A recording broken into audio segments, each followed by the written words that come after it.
Wow. Huh? Who's first? After watching the film, just what were your thoughts on the offense? Just a lot of self-inflicted wounds. Plenty of things. Had 9 explosive plays. We could move the ball in chunks at times. Just critical error. Critical error in really unfortunate times. And I think that's obvious to everybody that watched the game, that was a part of the game. From a fan to a coach. But just a lot of self-inflicted critical error that we got to clean up before we go play Saturday. What's the first order of business to get that stuff cleaned up? Details. Just details. Knowing that everything that we do, there's a reason. We come out here and we do ball security every single day. Why? So we keep our wrist up, we rub the number off, and we keep 2 hands in contact so we don't put the ball on the ground. The next thing we're going to do is we're going to go to run polish. We got to make sure the ball doesn't go on the ground. It's just details. Knowing that everything that we do, there's a reason and there's a purpose. Okay? And we got to make sure that every one of those drills, regardless of how monotonous, that we execute them like our lives are on the line. Because we did not do that, and our lives were on the line. And it's everybody in the organization, myself, our football team, every fan, everybody that's proud to be a part of this program. We got to make sure that in practice that we're doing the things that it takes. So when we go out there on game day, we can produce. I feel like the team was a little bit too excited. I think that's part of it. It's probably the most energetic pregame warm-up. I think that's, for me especially, the best home environment I've ever been a part of. And I think that played into it. I think our kids, at the end of the day, I really feel like they love Coach Taggart so much, and they're so bought into what we're doing here that I think not only did you have the excitement and all the enthusiasm, that extra amount of energy and kind of the adrenaline dump that you're going to get, but I think there's a lot of self-pressure, because we wanted to make sure this thing was right for Coach Tag, and I think all of that kind of played into it. But again, it's a great learning lesson that we can have moving forward, because we're going to play in a lot of big games here, before it's all said and done. How do you dial that back, or do you want to dial that back? Kind of I think it's just emotional maturity, especially being a part of a new program, is something that doesn't just come naturally. You've got to, it's something that's built, it's something that's cultivated, it's something that is a part of your culture. And so for us, I think it's just the learning experience. I thought we'd have 10, 12 guys cramped just based on the mental energy that we wasted in warm-ups. Just the physical energy. Guys run around prancing, they're excited, they're ready to go.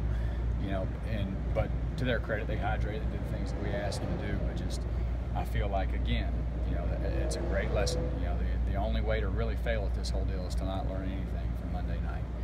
As long as we can fail forward and find a way to correct the issues we had, I feel like in the future we'll handle that better. Did you feel schematically anything that you guys were doing maybe need to readdress? Yeah, you always do that. As a football coach, you always hate yourself. Anytime you lose, the first person to blame is yourself. I think that's what every football coach in America would do in that situation. Yeah, there's a lot of things that you say yes, but that's not going to make anybody better. Again, you identify your shortcomings, your mistakes, do everything you can to fix it. All right, then you go forward and try to fix it the next week. How can the offensive line get better? You know what? At the end of the day, when we were targeted correctly, and again, I think I mentioned that in our press conference before, is those guys move around a lot. They did, as always, some things that are a little bit outside of the box in terms of fronts, setting fronts, moving guys around, move stems. When we were targeted right, we were okay. When we weren't targeted right, when they did something, or we were playing with pace, we didn't execute great. But I think, again, those are all problems that each week, you'll have little things that you just learn from, you keep moving forward, and then as the system grows, as our kids get more comfortable with doing what we're doing, I think the finished product will be a lot better. How did DeAndre grade out? He did some really good things. I think early in the football game, he played probably above expectation. I think later in the football game, as we got behind and he started to press and try to really, and that's one of the things that you always talk about with those guys. There's no such thing as a 14-point play. There's no such thing as a 17-point play. We got to make sure that we take what's in front of us, take nice, easy completions when they give them to us. I just thought as the game went on, and we got a little bit more behind, he just started to press. I think as long as he plays with inside himself, kind of what you saw in the first half in terms of how well we were throwing the football, I think that's what you'll continue to see. Obviously, quick turnaround can be difficult, but given kind of the circumstances, how that played out, you kind of embracing, getting back out there and kind of get absolutely. Taste of the mountain. Yeah, I wish we played tomorrow. I wish we come out here and practice a little bit and then go play. Because that's really, at the end of the day, the only way to do it. But these next couple of days of practice are going to be really critically important to us not just for Saturday, but moving forward. Because again, you don't learn a lot from the wins. You learn a lot about yourself, and you learn a lot about what really matters to the football team. When you play with.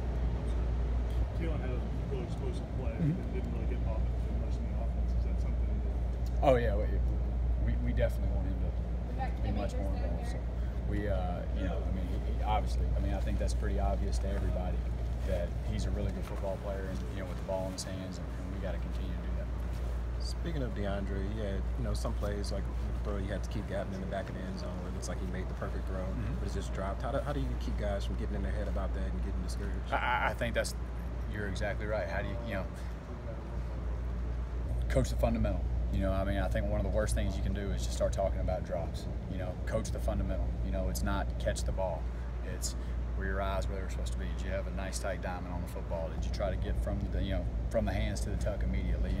Did you let the ball get into your body? The farther away the ball is from you, the farther away it is from the defender. There's just a lot of fun. Just coaching the fundamental. As long as those kids are bought in the fundamental, they're trying to execute the fundamental of how to make a play.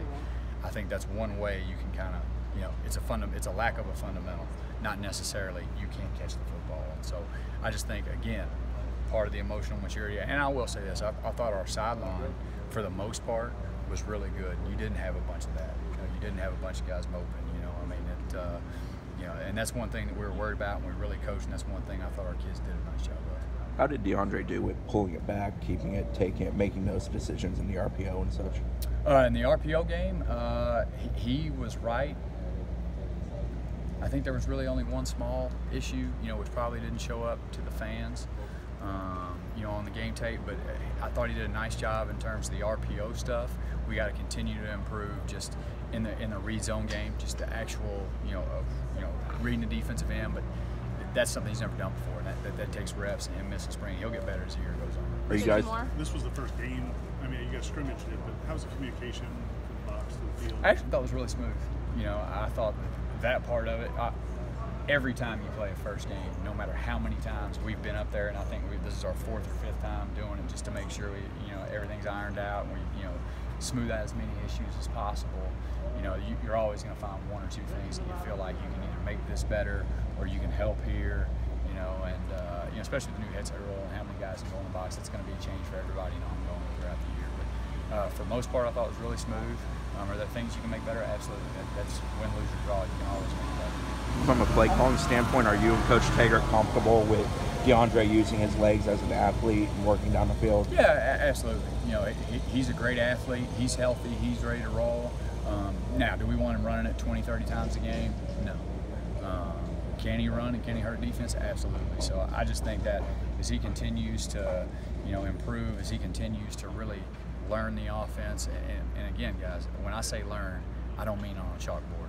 DeAndre Francois can go up here and tell you everything about everything. He's one of the sharpest kids I've ever been around, but there's no substitution for those physical reps, and so we just got to continue to stack those up, and he'll get better as we go forward.